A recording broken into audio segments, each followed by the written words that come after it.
Hi there, welcome back. Today I want to talk about a game that I have been playing for years, and I truly think it deserves way more recognition than it already has. Also, most of this video, if not all of it, is going to contain spoilers and videos of events that happen in-game. So I would recommend that you check out the game first in case you want to start your own detective career like I did. But without further ado, let's talk about Duskwood.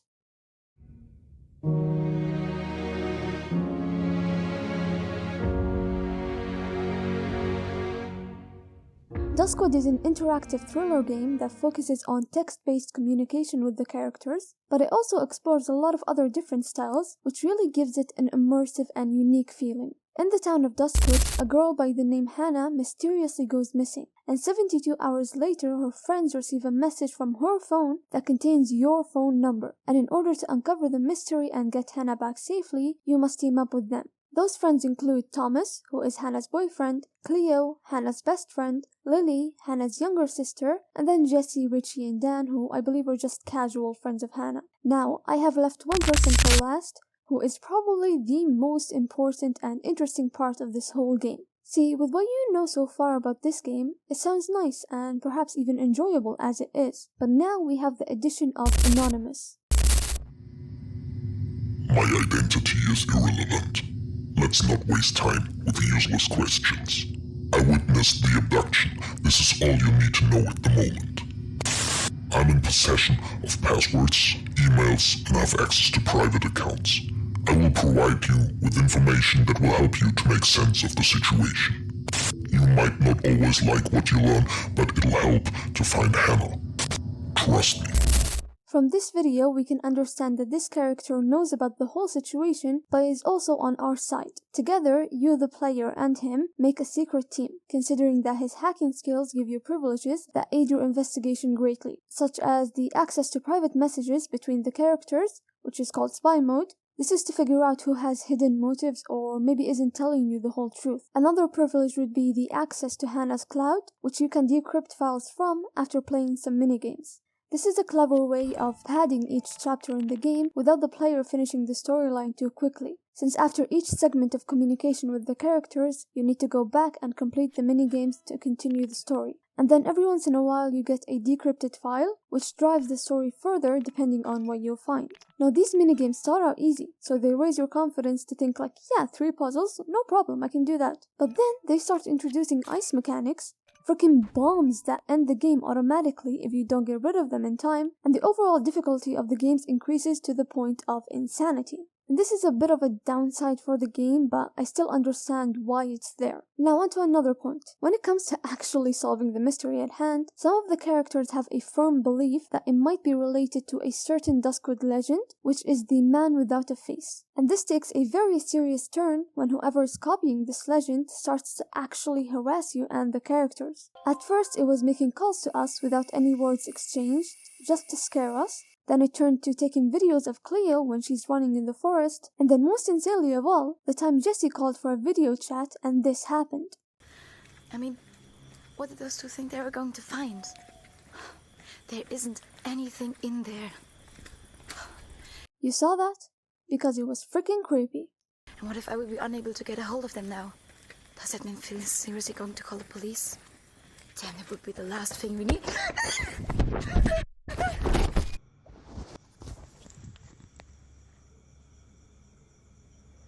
The fact this person picked up the phone to look at us was very interesting to me, because it's apparent they want us to know that they did this to Jesse, and that they're using the Duskwood legend to aid their actions.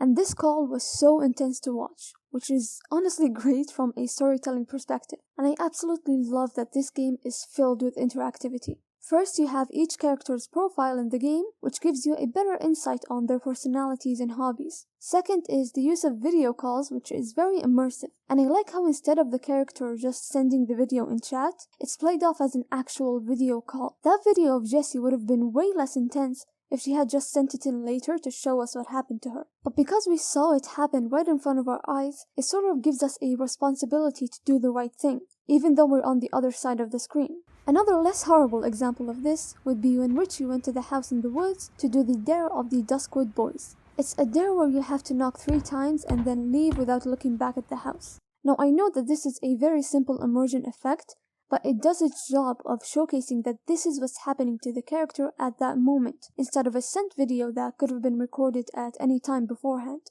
Another immersive trick occurs when one of the files that you decrypt from Hannah's cloud turns out to be a blurry prescription file, and Anonymous manages to unblur some of it, so you get the name of the medication as well as the doctor's name. But in order for Anonymous to hack into the doctor's account, you guys need the password. So he urges you to go to the doctor's Instagram account and take a quick look. When you go there, one word is very apparent, which is the name of his dog, and it turns out to be the password. So the studio created this entire account just for this one task, and honestly, I rate it. Same thing with the video call trick. It's all about immersion. Because now the characters aren't just in this one game. You can find them on other platforms as if they're real people, which in return makes you more invested in the storyline. Now as for Anonymous, he's basically set up to be your love interest for this game, and goddamn did they do it good. It's usually hard to showcase a character's behavior and personality with just text, but in his case I think they did it perfectly, because you can tell exactly how stern and closed off he is, but also with each interaction you can feel him trusting you more and more, which I find is so cute. I literally started this game thinking I'm gonna solve a mystery, but then somehow now I'm more invested in my relationship with a fictional hacker than saving Hannah. Now I know that sounds terrible, but I mean come on. Take a look at what he did when Lily tried kicking us out of the group chat by voting. You are making a big mistake with this vote. Hannah disappears, and the only thing that you have is the cell phone number she sent. The person behind this number is an important piece of the puzzle in the search. There is no way that I'm going to accept the fact that you are looking to remove this important puzzle piece. Get you a man that will hack into other people's phones for you. That's all I'm gonna say. But all in all, I was really invested in this game. And when I say invested, I freaking mean it. Because I found this game in the middle of 2020, and that's when I realized my true calling, being a detective. So instead of playing the game casually, I started writing information and connecting clues like this was my actual career. And you best believe there is nothing stopping me from solving this mystery. Oh god. So this is the notebook that I wrote all of my Duskwood notes in, and I'll be honest, they're pretty much all useless. I don't even know why I wrote them. So let me just show you the first page. Oh my god. So this was my English notebook, but obviously since we were in lockdown, I didn't really need it anymore. So I repurposed it, but let's just take a moment to look at this. Let's just put aside the entire Duskwood video thing. Look at this. My goals in life is to have a bright future and be a role model to others. Great job, Neda. Great job. I was really hoping to make a difference in the world, and now I'm making YouTube videos because I have nothing else to do. Obviously you've noticed in the corner this guy. I just drew it pretty quickly because I wanted, something to add a little pizzazz to the set over here. Now let's put him aside for a little bit and focus on the actual notes. I was going for like a Slenderman notes type of deal, but it just didn't work out for me at all. The notes start out pretty basic. I'm just writing all of the information as I see it in the game. The same thing over here, I'm just writing everything that I think is going to be important. For example, numbers like this I thought were going to be really important, because maybe in later episodes we are going to reference them and I'm going to be completely clueless. Now onto the fourth page. This is where stuff kind of gets a little juicy, So first up we have Phil is Jesse's brother, and then in pink I wrote rude guy at bar. What's so funny about this is that we didn't know it at the time, but Phil was actually going to be our second love interest for this game. So let's zoom in here a bit and look at this. Dan went to see Lily and lied to Jesse about it. In brackets, his friend. Because I striked out the world girl. I was so upset at this, you don't understand. She's always been supportive of us and she's like the sweetest character. And this is where it actually gets really interesting. So drunk Dan told me that Thomas was sure that Hannah was cheating on him. Basically the entire thing that happened here is that they were arguing and they hadn't spoken for like a week or something. And then when Thomas came to Hannah's apartment, he saw her be very protective, I think, or something like that, over a bracelet with the initials JH. So Thomas believes that whoever has these initials is the person who kidnapped Hannah. So now the biggest mystery that we have Well, two mysteries. Number one is who is the man without a face, and number two is who is JH. And then, lo and behold, drunk Dan had a car accident. Accident is spelled wrong, by the way. Let's just get over it, okay? Just don't mind that. Now we're getting to our first theory, okay? So let's zoom in a bit because, this is so important. Theory. Thomas texted Phil and accused him. That's why Phil was so defensive when talking to Richie. Who cares? How is this a theory? Why did I think this was so groundbreaking? Like, okay, who cares if Thomas accused Phil? Guys, this is not good for my career. If this was a solid theory that I actually wrote in the notes and I was like, yeah, this is good. This is going to get me that promotion. This is terrible. This is the most annoying thing ever. Lily uploaded a video to YouTube saying that me and Anonymous are the real criminals. And here we have this Jennifer is not JH unless she changed her last name. Because we found out that this girl is called Jennifer Manson. So the initials don't match, but later on we'll find out that they do match. It's just that the person who gave me this information kind of messed it up. Okay, this is so funny. Look at this. Jessie is sus about Jake. Jake is the hacker, by the way, that's his real name.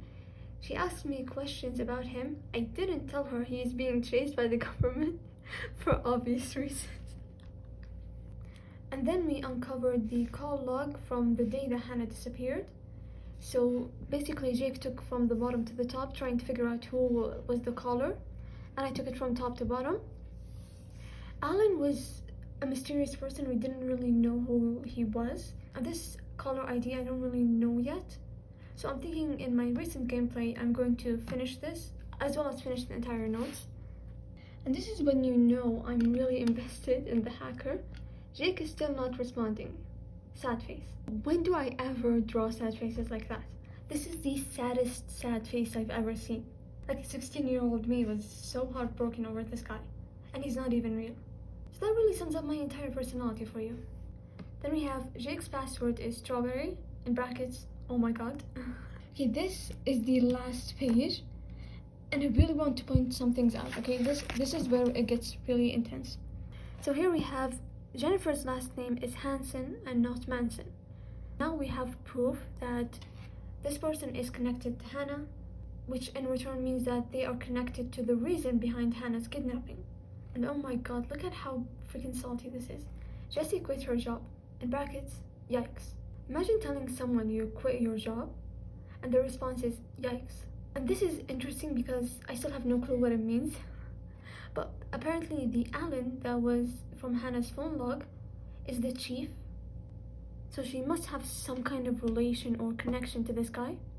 But I still don't know what it is yet. But I promise you I will find out. Again, misspelling. Don't see that. There we go. This is perfect. Anyways, Jessie has been marked. What the hell is this logo? Okay, this is really important. So listen up. Dan believes that his car accident wasn't because he was drunk driving, it was because something was wrong with his brakes. So he gave it to Richie, who owns a garage shop. He gave it to Richie, but Richie says nothing is wrong with it. I don't know if I believe him, something is off. This is the main reason I wanted to make this video, because games like this that make you so immersed in the story that you want to do more than just play it casually, they're always so underappreciated. Now you might be wondering why the notes ended suddenly. Well, to no one's shock, something stopped me from solving the mystery. Here's the thing. I started playing this game on my broken Samsung tablet, and when I bought my iPhone, it was impossible to transfer my progress to it. So I had to play the game all over again. And then a year later from that, I tried logging back into the game and it just wouldn't let me. And in the midst of all of the frustration that I felt, I accidentally erased all of my progress. So I understandably gave up on that game for a pretty long time, but now I decided that I'm playing it again and solving the mystery for the third time. If this isn't dedication to the job, I don't know what is. I'm still not finished with the game. I think I have about 4 episodes left. And on top of that, because as per usual, things do get worse for me, I accidentally spoiled a huge part of the story to myself while I was researching for this video. And I had to laugh at the situation because otherwise I would be crying. Now I'm going to warn you because this is an insane spoiler. I still can't believe it. But apparently, Richie is the bad guy of the whole story, and he kidnapped Hannah. So I'm assuming he's also the masked attacker, which means he attacked Jessie. And not only is she his employee, but she's also his crush. And I couldn't even bring myself to fact check if this was true or if Google was just trolling me with conspiracy theories. But what I think is even more insane is that my last note was about Richie and how something was off. Like, how crazy is that? I knew something was off about him, and I didn't even need the whole 10 chapters to figure this out. So I don't care. I'm taking this as a win for my detective career, and I'm expecting a promotion soon. Anyways, this has been such a fun video to plan and film because I genuinely love this game so much. Anything that is interactive with a mystery will always catch my interest. And honestly, Everbyte Studio did it like no other. So, thank you for watching and say Halish.